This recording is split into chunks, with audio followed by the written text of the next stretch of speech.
ден соолук, саламатта болуу. COVID-19 ар дүйшөмбү сайын саат 13:00 Жамааттык медиа студиясында Сак бол программасында Адис менен маектешебиз. Түз эфирде дарыгерге суроо берип, кеңеш алыңыз.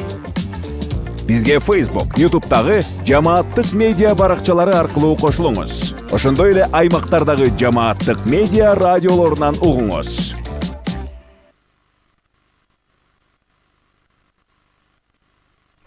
Кутман күнүңүз менен көрөрман жана угарман, жамааттык медиа студиясында Сак бол программасы өз эфирин баштайт. Эфирде мен Айгерим Кулатбекова алып баруудамын.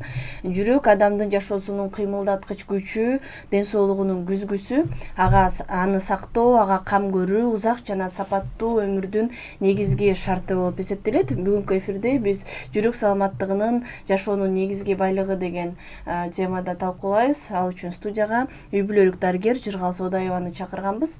Кутман күнүңүз менен студияга кош келдиңиз. Саламатчылык.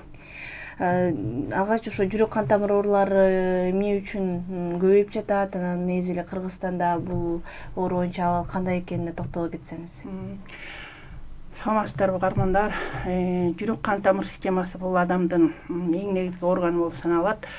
Ал кан тамырлардын тармагы болуп саналат. Ал канды бүт денеге айлантат. Кыргызстанда адам өлүмүнүн негизги себептери болуп инфаркт жана инсульт эсептелет. Жүрөк кан тамыр оорулары бул дүйнө жүзү боюнча өлүмдүн жана майыптыктын башкы себеби болуп келе жатат.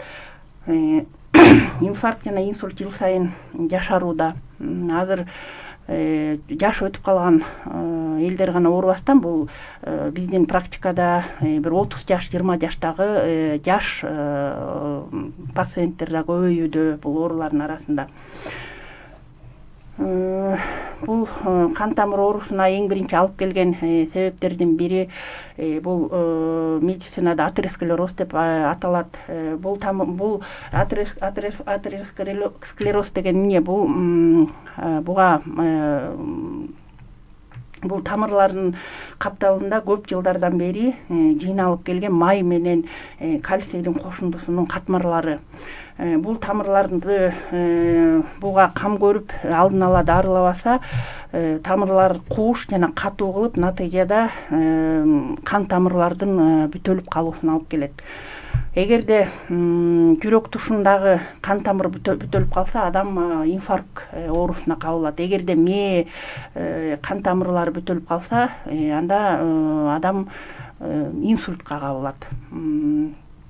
Бул оорунун келип чыгышына бул кан басымдын жогорулугу дагы өзүнүн салымын кошот.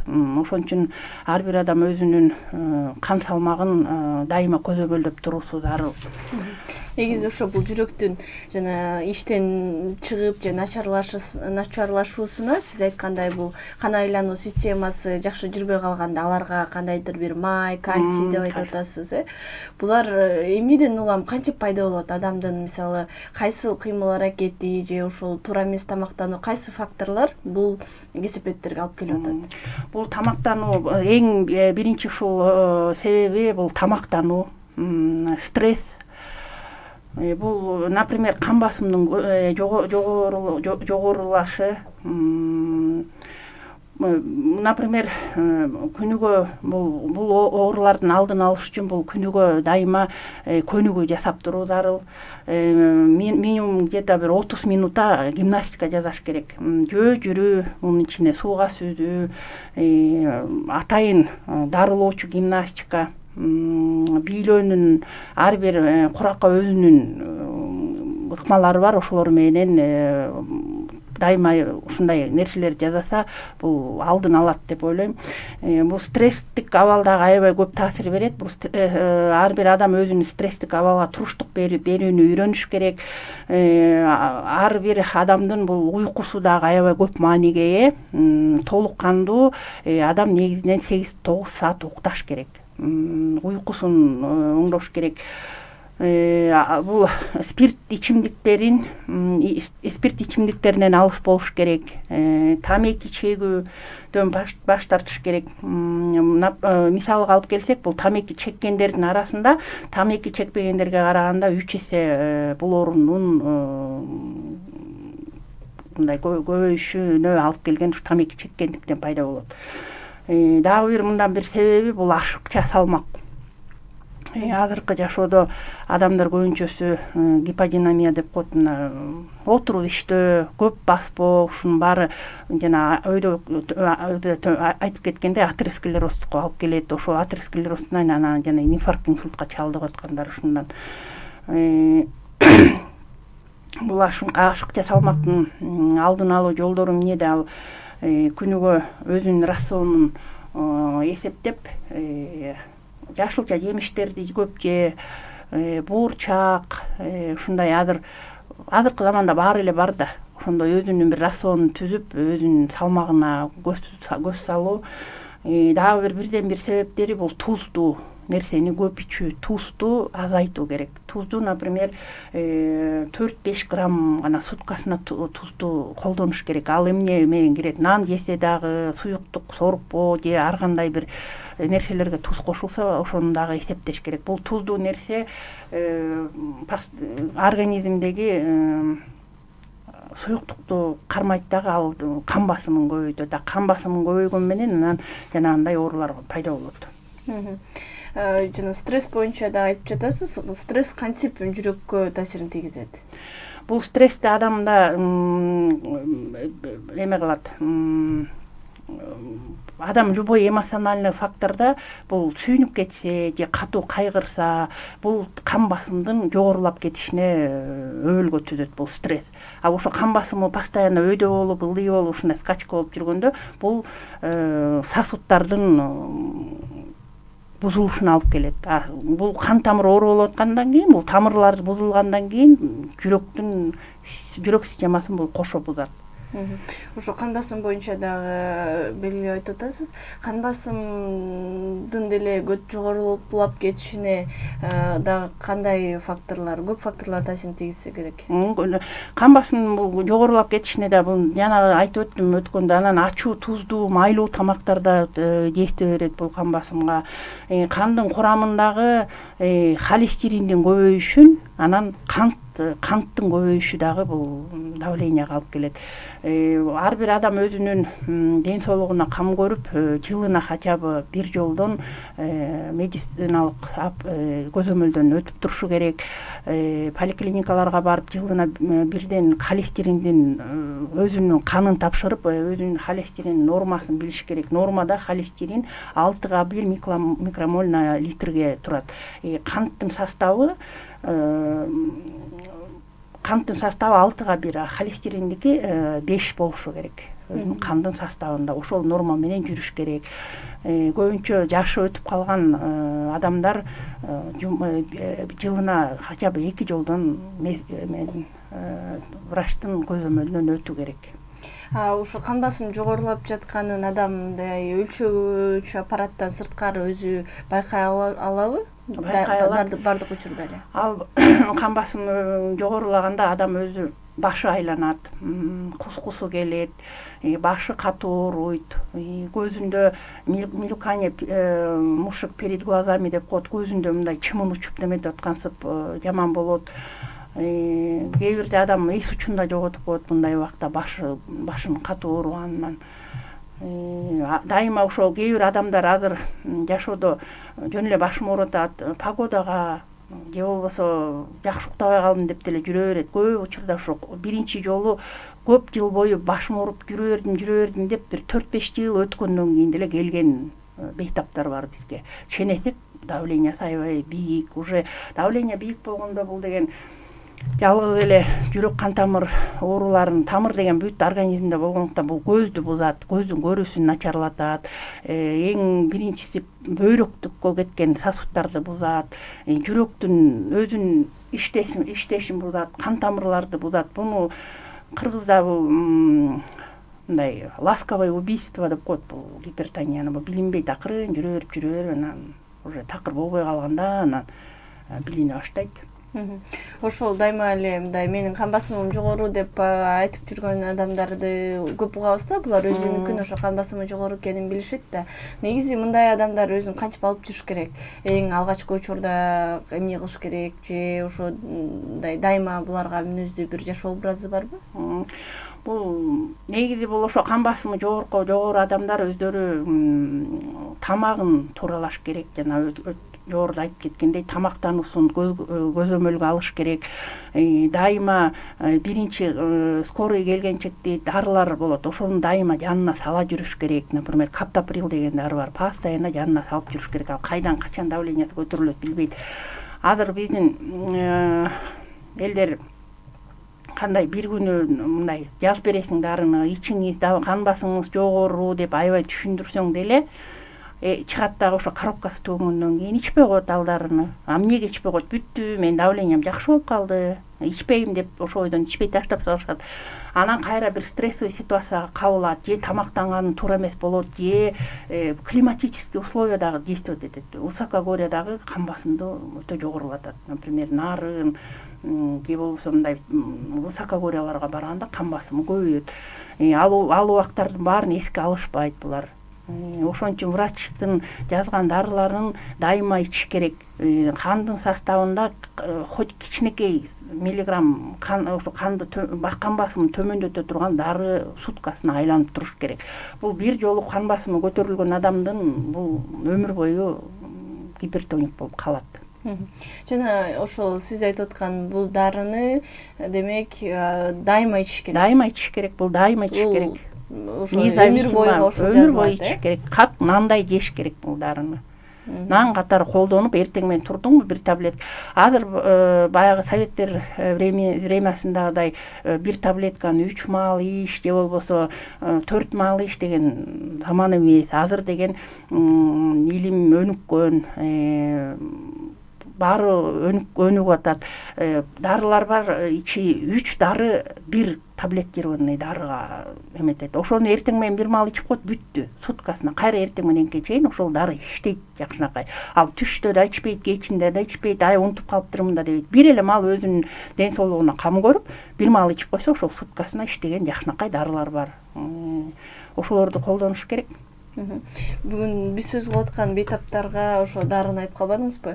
Дарыларды туура колдонуу боюнча дагы кандай каталарды кетиришет, анан кантип туура пайдаланыш керек экенин айта кетсеңиз. Бейтаптар негизи дары жазып берген учурда көбүнчөсү практикада мына уже канча жыл иштеп атабыз. Алар чоңураак таблетка болуп калса эле, бул таблетканы мен ичсем ашказаным ооруйт. Муну ичип алсам башка жагым бир кан басымымды жакшыртып атам дагы, мен боорумду талкалап атам деп ичпей да коет. Же болбосо ошо дозированный өзүнүн дозасын тең экиге бөлүп салышат.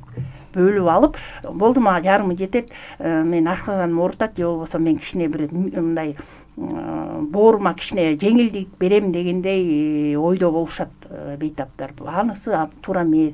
Ал ар бир өзүнө дозированный таблеткаларды бөлбөш керек эч качан. Эгер врач бөлүп иштесе, бөлүп ичиш керек. Жок, туура бир таблеткадан иштесе, бир таблеткадан ичиш керек. Антип өзүн билемдикке салганга болбойт бул жерде. Ушул эле мисалы чындап эле бул дарылар ошол ашказанды же боорго өзүнүн таасирин тийгизиши мүмкүнбү? Эми ар бир нерсенин өзүнүн побочный действиялары бар. Ар бир дарынын побочкасы бар. Побочка болгон менен жашоодо баары давление көтөрүлөт. Любой нерсенин таасири бар. Например, чын эле ичип атат, ал боор аркылуу расщепление, боор аркылуу кетет, почка аркылуу чыгат тышка сиздик менен баары бир тийгизет. Демек, үзгүлтүксүз биринчи эреже үзгүлтүксүз ичиш керек, экинчиси туура өлчөмдө ичиш керек, дозасын туура ичиш керек. Жана булар дайыма тамактануусун жана майлуу жебеш керек. Майлуу жебеш керек, тузду ограничение кылыш керек. Ысыктын күндөрүндө сууну ограничение кылыш керек. Бул жүрөк ооруган, давление кишилер сууну көп ичкенде да задержка болуп, ошондон давлениясы көтөрүлөт. Активный образ жизни, айтканда, гимнастикой заниматься. кыймылдаш керек. Анан негизи ушул кан басымы жогору адамдар же жүрөгү ооругандар булар канчалык мындай физикалык нагрузканы берсе болот өзүнө? Булар чын эле абайлап кыймылдаш керекпи же канчалык кыймылдаган жакшы? Бул жүрөк оорунун ар кандай түрү бар да. Например, стенокардия деген оору бар. Бул стенокардия напряжение деп коет. Бул адамдар мындай жүрөк оору пайда болгондон кийин адам бир канча метр баскандан кийин уже одышка пайда болуп, өзүн жаман сезип баштайт. Мындай адамдар аябай нагрузка кылып, прям эме кылышпайт. Бул өзүлөрүнүн алына карата эле мындай ходьба, пешком, таза абада сейилдөө, по утрам өзүнүн немесине карата, алына, күчүнө жараша басып физический нагрузка жасаш керек. Демек абалына көз салыш керек экен. Абалына көз салыш керек. Жана инфаркт менен инсультты айтып өтпөдүңүзбү? Булардын негизги алгачкы белгилери кайсылар? Инфаркттын белгилери көкүрөктүн көбүнчөсү бул көкүрөк ооруйт. Жүрөк тарапы? Жүрөк тарапы, көкүрөк ооруйт. Же көкүрөк клеткасынын ортосунда бир жагымсыз сезимдер пайда болот. Демдин кыстыгуусу пайда болот. Дем жетпей аткандай болот адам. Кээ бир учурларда ушул негизи көп кездешет. Бул колго берет оору, жаакка берет, моюнга, ийиндерге, ашказандын үстүнкү бөлүгүнө, иштин дагы мындай өйдө жак бөлүгүндө бир жагымсыз бир ооруган сезимдер пайда болот. Аябай болевой синдром деп коет муну. Оорутуп ошентип стрелять этип берет да көкүрөк туштучу. Бул муздак тер чыгат адамдан, баш айланат, жүрөк айланат. Инсульттун белгилери болсо бул бут менен биринчи эле эмеси бул бет булчуңдары көбүнчө бир тарабынан колу бутунун күтүүсүздөн мындай алсыз болуп калат. Алсыздыгы. Жана биз муну уктап калды деп айтып Уктап калды. Сезгичтиктин жоголушу да бул сезбей калат, онемение деп коет. Көбүнчөсү бул бет кыйшаят, беттин кыйшаюусу, аң сезимдин бузулушу, координация жоголот, адам мындай жакшы мындай реагировать этпей калат бир нерсеге. Сүйлөп атканда сүйлөөнү дагы көп түшүнбөй, сүйлөп атканда кыйынчылыктар пайда болот, сүйлөй албай. Мынтип жылмаяйын деп адам аракет кылса, оозунун бир бурчу мындай салаңдап калат, эмеге келбей, өзү башкача бир жак тарабы. Башы катуу ооруйт, мында да жүрөк айланат, кусат, көбүнчөсү кусуп, анан обморочный состояние да көп болот, мындай эстен танып калат адам. Мындай учурда кандай биринчи жардам көрсөтүш керек? Мындай учурда биринчи жардамда жанындагы болгон адам ошол замат тез жардам чакырышы керек. Бейтаптын башына мындай жаздыкпы же анын кийимеби, мойнуна мындай валик кылып, где-то адам оорунун башын где-то бир 30 градуска өйдөрөөк көтөрүш керек.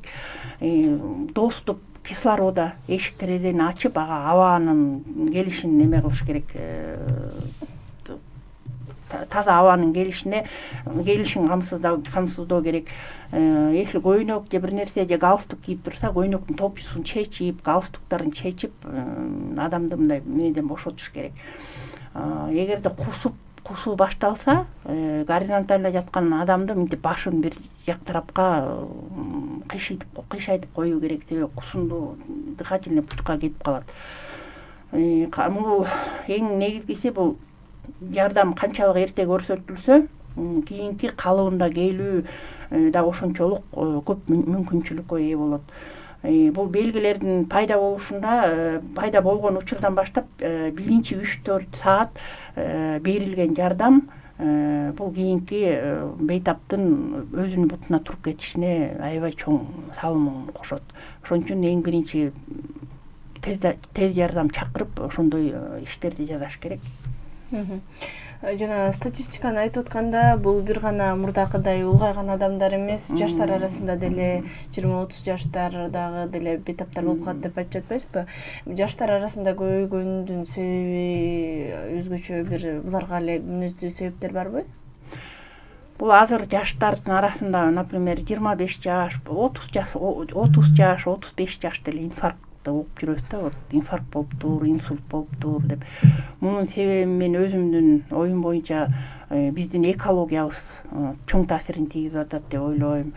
Биздин тамак ашыбыз көп ошонун таасирин тийгизип атат дейм. Себеби эмне? Жаштар көбүнчөсү эле сухомятку жешет, фаст фуд, энергетик, жана азыр сатылып атат дүкөндөрдө энергетиктерди ичип атышат, фаст фудтарды жеп атышат. Көбүнчөсү мындай кыймыл жок, кыймылдабагандан эле ошо эрте эле сосудтары забиваст этилип, жанагындай атеросклеротический измененияларга алып келип, анан ошондон болуп атат жаштардын эмеси.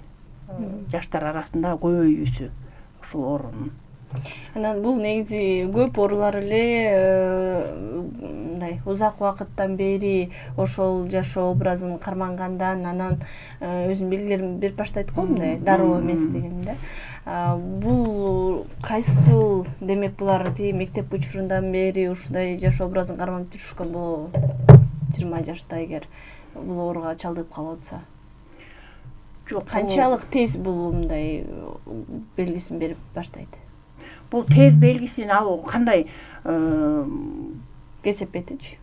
Мындай болот да, бул жанагындай эле ошо тамак аштын бузулуусу, климаттын берген кээ бир учурда бул жүрөк кан тамыр оорулар тукум кууйт. Апасында же атасында же бир наследственность болсо ошол да тукум кууйт. Кайсыл түрү же бардыгы эле түрү, негизи эле көбүнчөсү оорулар бар. Энеси же атасында жанагындай кардиологический изменениялар болсо, например, тешик жүрөктөгү же болбосо ушундай сосудтардын жаш кезинен эле мындай жаман эме кылышы да тукум кууйт ал. Жаш кезинен ошондой ооруларга пайда болот. Мына кан басымынын жогору болуп кетиши ошо жаштардын арасында деле көп эле болуп атпайбы, жаштар. Ошолор дагы аябай тукум куучулукка көз каранды. Энесинин же атасы давлениясы көп болсо, обязательно балдарына передавать этилет. Ушул учурда мисалы ата-энесинде бул оорусу барлар балага дагы өтүшү мүмкүн деген бир ыктымалдуулук бар болсо, ошол балдар өзүн кантип алып жүрүш керек? Мисалы кайсы учурда дарыгерге көрүнүп баштаса болот? Алдын алуу чаралары буларда кандай жүрүш керек? Бул ошо жылына бир жолу барып, азыр заман өнүккөн, ар бир үйүнө кан басымын ченеген аппараттарды сатып алса болот. Аппараттарды сатып алып, башым оорулду деп эле жөн эле жүрө бербей, башы ооруганда дайыма кан басымын ченеш керек. Хотя бы бир айда бирби ченеп коюп туруш керек, неги жаш болсо деле.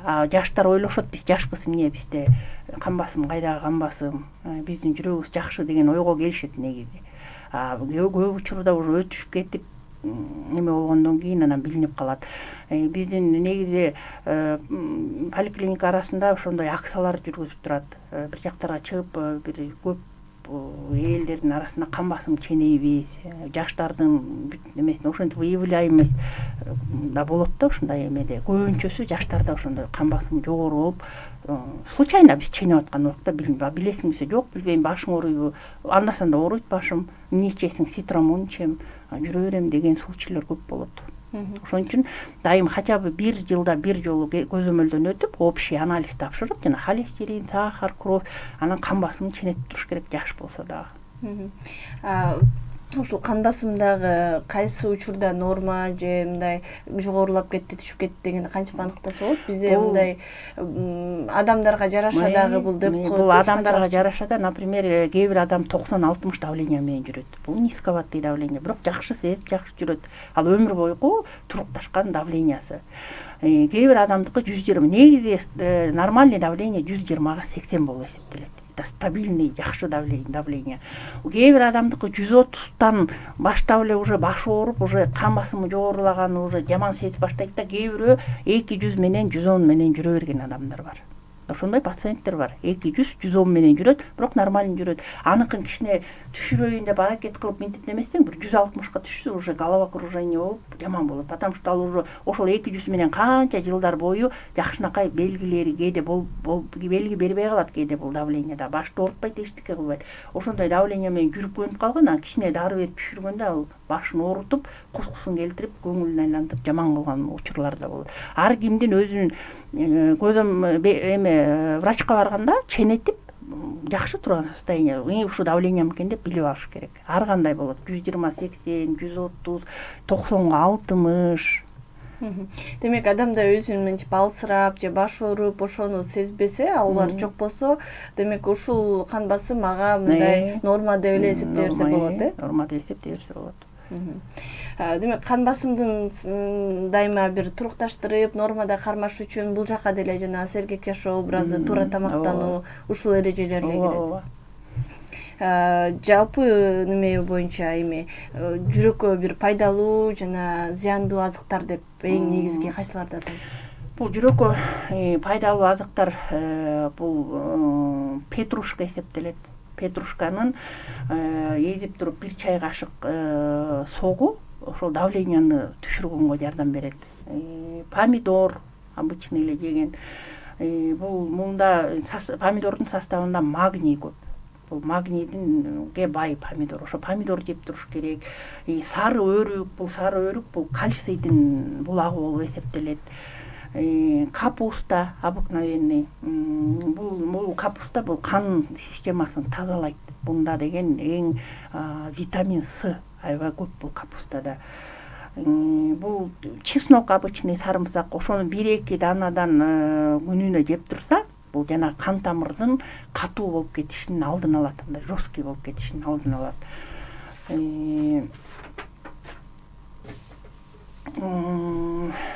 Ошо анан эми бул туура эмес зыяндуу нерсе бул майлуу, туздалган, ышталган тамактарды жебеш керек. Эң негизгиси бул эми кофе. Кофе давлениеге аябай действие берет. Анын ичинде кофеин бар. Кофеин кан басымды аябай жогорулатат. Ошо кан басымы бар адамдар негизи кофе ичкенден алыс болуш керек, ичпеш керек кофени вообще эле. Анан спирт ичимдиктери. Спирт ичимдиктери бул кантип организмге, ошо жүрөккө таасирин тийгизет?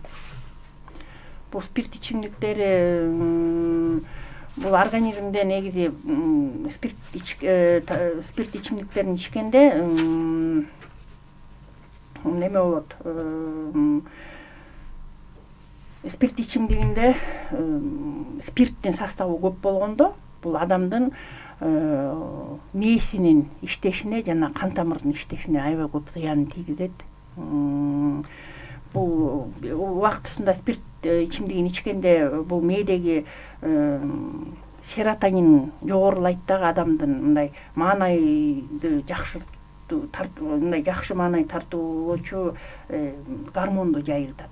Бул спирт ичимдиктер жана ушулар тездик менен эле бул негизи ичимдик ичкен кишиге караганда ичпеген кишинин сосудтары кичине мындай жакшыраак болот чемтиге караганда. Ал ошо кан басымын бул спирт ичимдиктери сосудтарды кеңейтет, кайра чоңойтот, ушинтип атып сосуддун начарлашына алып келет. Андан тамеки чегүү, тамеки дагы жаман нерсеге алып келет. Тамеки чегүү бул жүрөк кан тамырлар системасын, жүрөк кан тамырлары эмес эле бул дем алуу системасындагы тамак сиңирүү органдарындагы оорулардын келип чыгышына алып келет. Тамеки бул, тамекинин түтүнү бул артериянын кычкылтек менен камсыз кылуу гемоглобинге терс таасирин тийгизет. Өтө жаман нерсе тамеки дагы. Чоң рахмат. Бизге бөлүнгөн убакыт соңуна чыгып келатат. Эфир соңунда бизде ошо жакынкы күндөрү жүрөк күнү дагы белгиленип, бул оору боюнча элдин маалымдуулугун жогорулатып, дагы ушундай иш-чаралар болот. Жыйынтыгында айта кетсеңиз, эл азыр эмнени билиш керек, жүрөк боюнча эң негизги эмнелерге көңүл буруп, кантип сактаса болот? бул көпчүлүк адамдар азыр дүйнө жүзү боюнча ушу кан басымдын жогорусу, жүрөк кан тамыр ооруларынан келип чыккан өлүм бул биринчи орунда турат статистика боюнча, дүйнөлүк статистика боюнча. Көпчүлүк адамдар бул кан басымы жогору экенин билишпей жүрө берет. Бул эч качан бул оору өзүнүн белгилерин бербейт. Ошол себептен муну тымыздын өлтүргүч оору деп деле атап коюшат. Бул инфаркт жана инсульт коркунучун азайтуу үчүн өзүңүздүн кан басымыңызды өлчөп туруңуз. Дарыгер жазып берген дарыларды убагы менен колдонуңуз. Жылына барып бейтапканага барып өзүңүздүн анализдериңизди тапшырып, кээ бир учурларда бул жазылган дарылар дагы действие бербей калат көп убакта. Ошону котортуруп башка дарыга өзүңүздүн ден соолугуңуз үчүн кам көрүшүңүз керек. Өзүңүздүн ден соолугуңуз өзүңүздүн колуңузда. Чоң рахмат. Негизи жүрөк эле эмес, жалпы эле көп ооруларга алдын алуу чарасы катары сиз айткан ошо туура тамактануу, туура уйку жана сергек жашоо образы деп жалпысынан айтканда ушул эрежени айтып келишет. Демек, жүрөктүн саламатта болушу дагы ушул сергек жашоо образын кармагандан дегенди айтса болот экен. Чоң рахмат сизге. Урматтуу Жамааттык медианын көрөрманы жана угарманы, сиз Сак бол программасынын кезектеги көрсөтүүсүн көрдүңүз. Бул жолу биз жүрөк саламаттыгы жашоонун негизги байлыгы деген темада сүйлөштүк. Суроолорго үй бүлөлүк дарыгер Жыргал Содаева жооп берди. Эфирди мен Айгерим Кулатбекова алып бардым. Кайрадан эфир аркылуу амандашканча саламатта туруңуз. Ден соолук, саламатта болуу. COVID-19 ар дүйшөмбү сайын саат 13:00 Жамааттык медиа студиясында Сак бол программасында адис менен маектешебиз. Түз эфирде дарыгерге суроо берип, кеңеш алыңыз. Бизге Facebook, YouTube'дагы Жамааттык медиа баракчалары аркылуу кошулуңуз. Ошондой эле аймактардагы Жамааттык медиа радиолорунан угуңуз.